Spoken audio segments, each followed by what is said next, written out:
10 prinsip hidup orang Jepang yang bisa diterapkan di rumah agar lebih hemat, bersih, dan tenang. Sebelum lanjut, pastikan Mom semua klik tombol subscribe, share, dan like dulu ya, agar channel ini bisa lebih berkembang, bermanfaat buat lebih banyak teman-teman yang lain. Terima kasih, dan yuk lanjut deh. Halo Mom semua, semoga semuanya sehat selalu ya. Rumah sekarang ini sering terasa seperti markas serba bisa.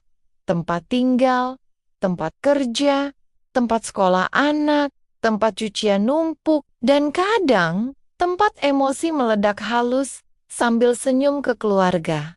Banyak ibu-ibu ngerasa capek, tapi bingung jelasinnya. Bukan karena rumahnya kecil atau uangnya kurang, tapi karena rumah yang seharusnya bikin pulang justru bikin tegang. Dan disinilah kenapa ngobrol soal prinsip hidup orang Jepang ini jadi relevan banget dengan kondisi kita hari ini. Di Jepang ada konsep bernama Kankyo Shinrigaku atau psikologi lingkungan yang bilang bahwa kondisi rumah sangat memengaruhi emosi, fokus, dan kesabaran seseorang.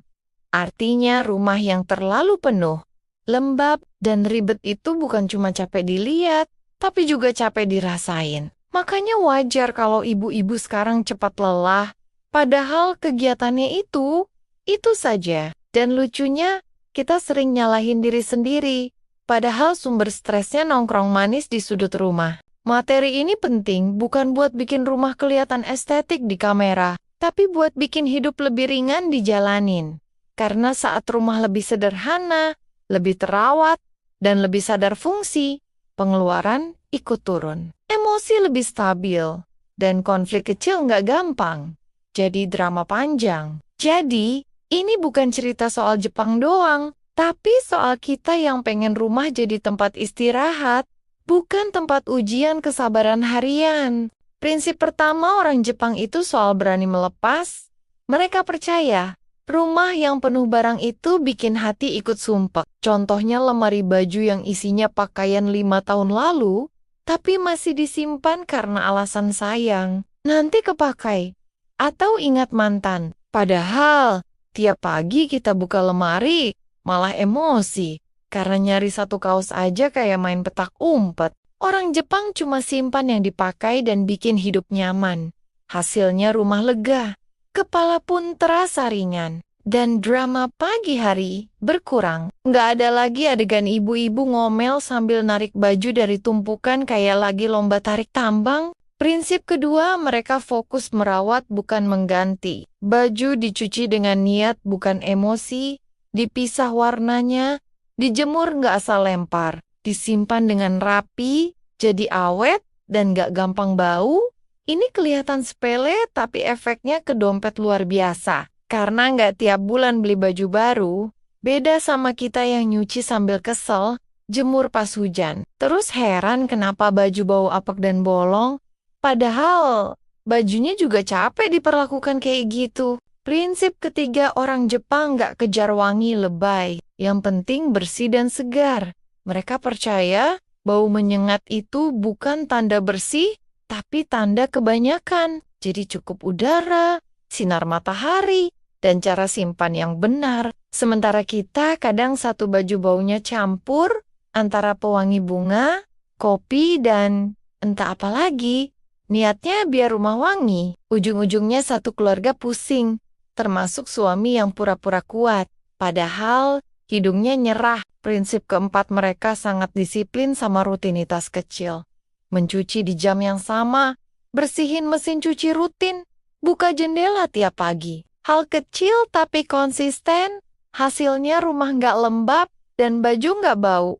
Kita sering nunggu cucian numpuk, kayak nunggu THR, pas datang langsung panik, capek, emosi, dan akhirnya satu hari habis cuma buat cucian sambil ngomel ke semua anggota keluarga yang lewat. Prinsip kelima orang Jepang, bikin rumah untuk memudahkan hidup, bukan buat dipamerin.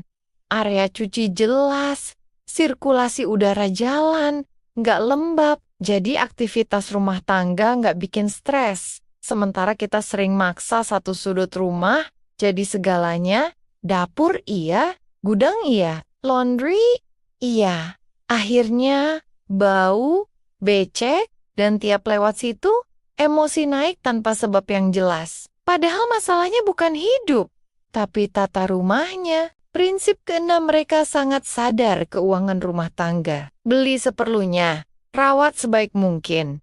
Jadi pengeluaran stabil, deterjen gak gonta-ganti, pewangi gak numpuk, listrik dan air terkontrol. Beda sama kita yang tergoda promo. Beli banyak, rusak cepat, beli lagi. Lalu bingung, kenapa uang selalu habis, padahal merasa gak jajan, ternyata belanjanya sambil emosi dan FOMO. Prinsip ketujuh ini paling terasa buat ibu-ibu. Mereka percaya rumah yang bersih bikin hati lebih sabar. Ini nyata banget. Pas cucian gak numpuk dan rumah gak bau, kita lebih jarang bentak anak.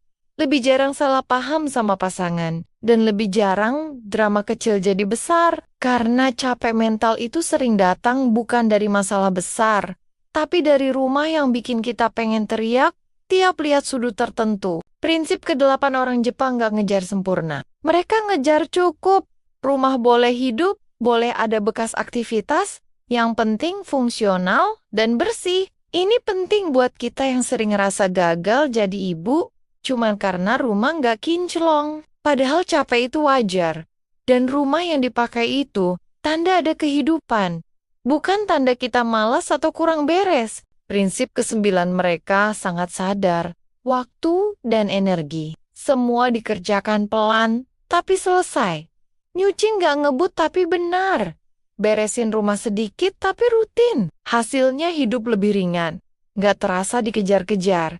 Beda sama kita yang sering nunda sampai meledak. Lalu satu hari berasa kayak ikut lomba, bersih-bersih nasional, dengan bonus pegal seharian. Prinsip ke-10 orang Jepang, melihat rumah sebagai tempat pulang. Bukan tempat tuntutan, rumah dirawat dengan rasa sayang bukan tekanan, mencuci baju, bukan beban, tapi bagian dari merawat keluarga. Dan pas pola pikir ini diterapkan, aktivitas rumah tangga terasa lebih manusiawi, lebih tenang. Dan ibu-ibu nggak lagi merasa sendirian berjuang di antara mesin cuci, jemuran, dan pikiran yang capek sendiri. Kalau dipikir pelan-pelan, semua prinsip tadi sebenarnya bukan soal Jepang, bukan soal cucian, apalagi soal wangi, tapi soal cara kita memperlakukan rumah dan diri sendiri. Karena rumah yang rapi bukan bikin kita jadi ibu sempurna, tapi bikin kita jadi